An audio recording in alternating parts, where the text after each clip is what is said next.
உலகிலேயே மக்கள் வாழச் சிறந்த நகரமான கொப்பனாகல 5 மணி நேரம் நாங்கள் என்ன செய்தாங்க பார்ப்போம் வாங்க. ஐரோப்பிய நாடொன்றின் தலைநகரத்தை 5 மணி நேரத்தில் சுத்தி பார்க்கலுமாண்டா முடியாது. சுற்றுலா பயணிகள் செல்கிற ஒரு சில முக்கியமான இடங்களுக்கு மட்டும் சென்றோம். இந்த நகரமே உலகில வாழச் சிறந்த நகரம் என்று ஒரு பதிவு எழுதியிருக்கிறேன். வாசிக்காதவர்கள் வாசியுங்கள். எந்த கடையெல்லாம் கண்ணில காணக்கூடாதுன்னு நினைப்போமோ அந்த கடை தான் முன்னுக்கே வந்து நிற்கும். அப்படி ஒரு கடை தான் இது. வாங்குறது பிரச்சனை இல்ல, ஆனா அது ஒரு தடவைக்கு மேல தீண்டி பார்க்கறது இல்ல, அதுதான் பிரச்சனை. வர முன்னம் நகருக்குள்ள மழை என்று போட்டிருந்தார்கள். ஆனா 14-15 பாகையில நல்ல ஒரு காலநிலை நின்றது எங்களுடைய அதிர்ஷ்டம். அண்டைக்கு நகருக்குள்ள அதிகளவான மக்கள், நடனங்கள், இசை நிகழ்ச்சிகள் என்று சொல்லி வித்தியாசமான ஒரு நல்ல வைப்ஸ்ல இருந்தது நகரம். நீங்கள் நிலக்கீழ் தொடருந்தோ இல்ல பேருந்தோ எடுத்தெல்லாம் இந்த நகரத்தை சுத்த வேண்டிய அவசியம் இல்ல, நடந்தே சுத்தி பார்க்கலாம். இல்ல ஒரு சில மணி நேரங்கள் வாடகைக்கு மிதிவண்டியை எடுத்து கூட நீங்க நகர சுத்தி வரலாம். எங்கட பயண பாதையில அடுத்ததா கண்ணிடப்பட்டது கிறிஸ்டியான் போக் அரண்மனை. 17ஆம் நூற்றாண்டில் டென்மார்க்கின் அரச பரம்பரை வாழ்ந்த அரண்மனை இது. ஆனால் தற்சமயம் இதுதான் டென்மார்க் அரசின் முக்கியமான முடிவுகள் எடுக்கப்படும் அதிகார மையம். தற்போது அரச குடும்பம், நீதித்துறை ஆகிய 3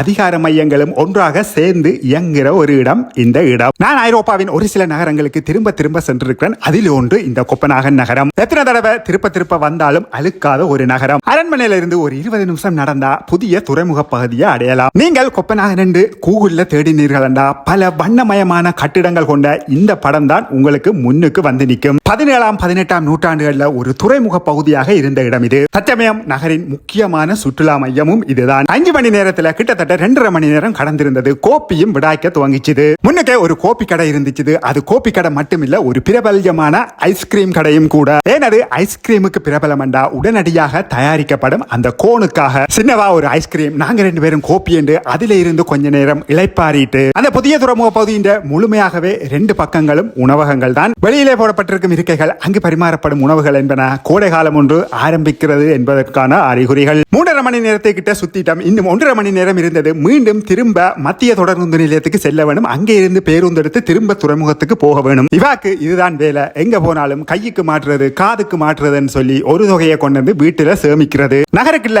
ஈரானுக்கு ஆதரவாக அமெரிக்கா இஸ்ரேலுக்கு எதிராக அமைதியான முறையில ஆர்ப்பாட்டமும் ஒன்று நடைபெற்றுக் கொண்டிருந்தது. இருவரும் அப்பப்ப காணாமல் போய்விடுவார்கள். தேடி பார்த்தா ஏதாவது ஒரு சாப்பாட்டு கடைக்கு நிற்பார்கள். 5 மணி நேரத்தில் கிட்டத்தட்ட 10 கிலோமீட்டர் தூரம் வரை நடந்து பல இடங்களை பார்த்துட்டு திரும்பவும் தொடருந்து நிலையத்துக்கு வந்து சேர்ந்தோம். அங்கிருந்து 3:40க்கு பேருந்து எடுத்து மீண்டும் துறைமுகத்தை வந்து சேரக்க நேரம் 4 மணி. மீண்டும் 4:30க்கு இங்கு இருந்து புறப்பட போகும் இந்த கப்பல் நாளைக்கு காலையில 10 மணிக்கு ஒஸ்லோவை சென்றடையும். ஒரு உல்லாச பயண கப்பல்ல உணவு அனுபவம் எப்படி இருந்ததுன்றதை நான் உங்களுக்கு அடுத்த காணொலியில சொல்லுறேன். அது வரைக்கும் நன்றி.